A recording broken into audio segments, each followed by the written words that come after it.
I've been a fan of Charlie and the Chocolate Factory since I was a very little boy.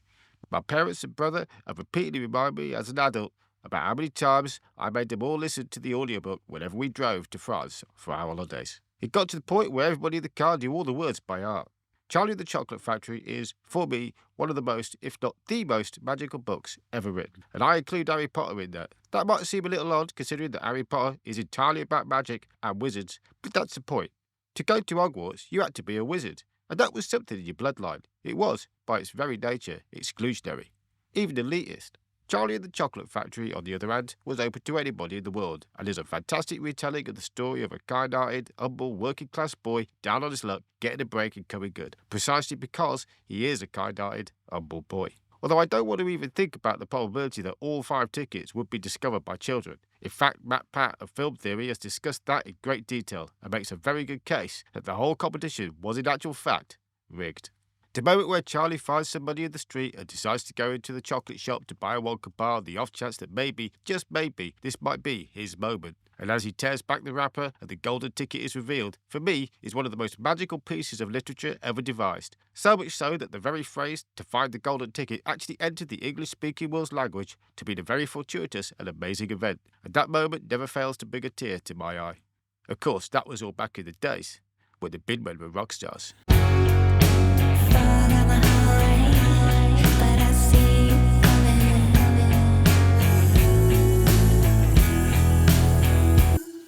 With that much emotion surrounding a book, you can imagine that every time a new version of the story comes out, I get very excited in the hope that they will finally have captured the magic of the original story by Roald Dahl. Sadly, only to be disappointed each and every time. I know, some of you believe that Willy Wonka and the Chocolate Factory was the best version on film, and that may be technically correct. But all that makes it is the cream of the crop. For the Brits, Charlie and the Chocolate Factory is a uniquely British story written by British author Roald Dahl, who was very clear that he got the idea after receiving sample chocolates from the Cadbury factory in Bourneville. Yeah, that's right, Bourneville is a real place. The nicest area of Birmingham, in fact. I say nicest area, what I mean is the nice area. Sorry, Brummies, I love you in a bit, but we all know it's true. But what this means is that Willy Wonka and Charlie are both British, which was not the case in that film, and that really affected our enjoyment of it. When we think of this story, we imagine some scene from a Lowry painting, accompanied by this horn music.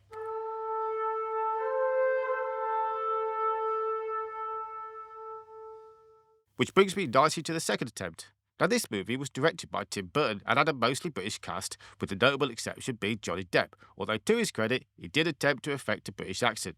And Danny Elfman did a fantastic job in transcribing the Oompa Loompa songs to film. However, whilst Willy Wonka is supposed to be an eccentric, aka mad billionaire industrialist, Johnny Depp seemed to have got lost somewhere between the Mad Hatter from Alice in Wonderland and a massive box of frogs, or as some people like to call it, being Johnny Depp. And don't even get me started on Willy Wonka's father being a dentist. For me, this movie did encapsulate more the magic of the original book than the Gene Wilder version, although somehow the overall ensemble of that version was better. The fact is, neither of these movies really ignited the magical, childlike wonder of the book. Wonka purports to be a prequel to the story of Charlie and the Chocolate Factory, one which is intimated in the book itself as part of Willy Wonka's backstory. Roughly speaking, Willy Wonka was a chocolate genius who opened a store and created chocolates of such amazement that it wowed the entire world, leading him to build a factory. His competitors countered by placing spies in his factory to find out what his secrets were so that they could create competitive replicas.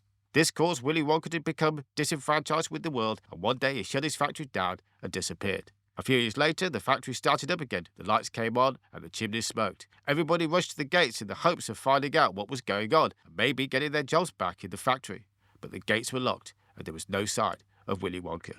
It transpires that he had travelled around the world to find new flavours for his candy and chocolate bars.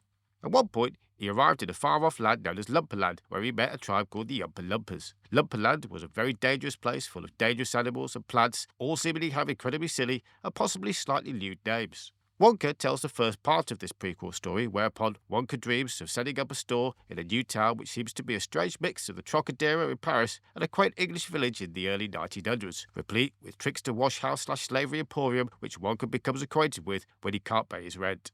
Wonka sets himself up to sell his chocolates in the main square to huge fanfare and crowds.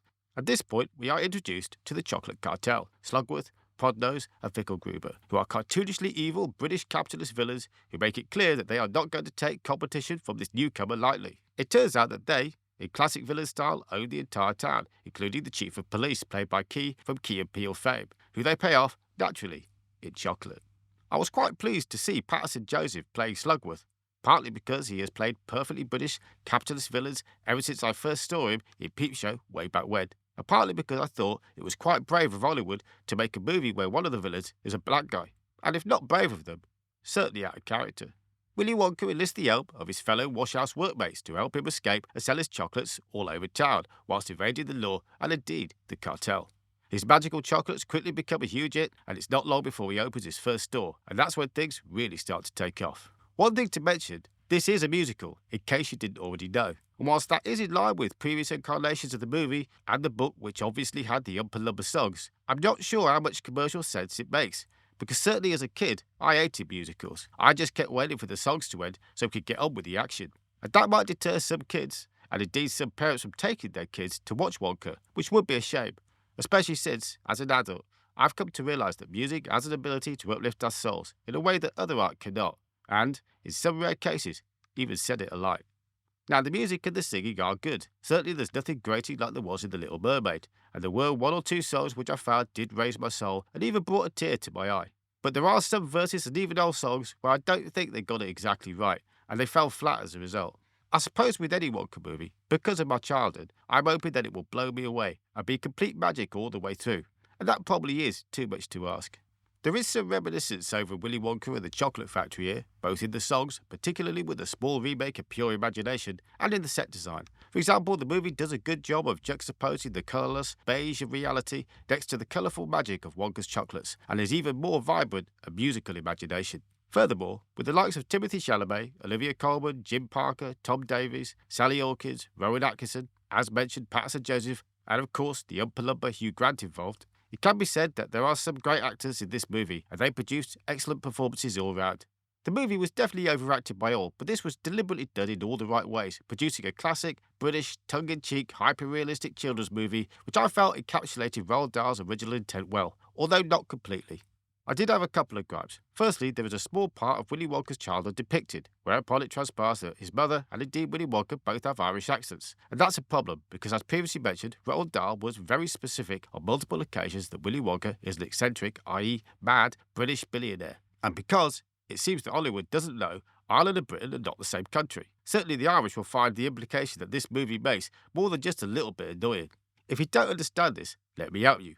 It would be a little bit like a British studio such as Pinewood making a new version of Iron Man in which Tony Stark was Canadian, and then passing it off with a comment like, well, you know, it's the Colonials. They're all the same, aren't they?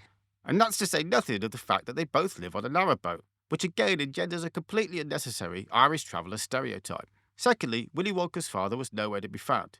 Now that is in line with the book, which does not mention his parents, and indeed the second Charlie and the Chocolate Factory movie, which only portrayed his father, and, as I said earlier, was really weird, but I just think that this is unnecessary. The book is ostensibly about family values, humility and kindness, with a considerable amount of oddball magic thrown in for good measure. And whilst the movie is trying to encapsulate that feeling, I think it falls just a little bit short because of this point. Oh, and by the way, it's completely fine for me that Willy Wonka got his inspiration for chocolate from his mother. After all, a woman's rightful place is in the kitchen making chocolate, or preferably sandwiches for the men in her life. Meatball, Italian, sub, 12-inch.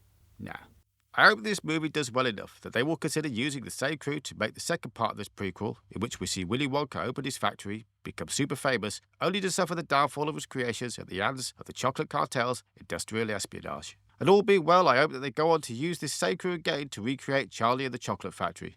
Because I think if they keep with this crew, then there's a good chance that as they gel together over time, they will be able to make a truly magical version of the book, which will last in our memories for all time. The big question is, does this movie encapsulate the magic of the original novel? In my opinion, yes it does, but it doesn't quite reach the heights of the climax I was hoping that it would, and, as a result, part of me feels as if something was left behind. Nevertheless, it's definitely worth a watch, especially as it's Christmas, and magic is in the air. Thanks for watching. I hope you enjoyed it, and if you did, then like and subscribe, and click on one of these videos to watch some more. And if you did enjoy it, like and subscribe anyway. Otherwise, I won't take away your bins this week. And then what you gonna do? Night-night.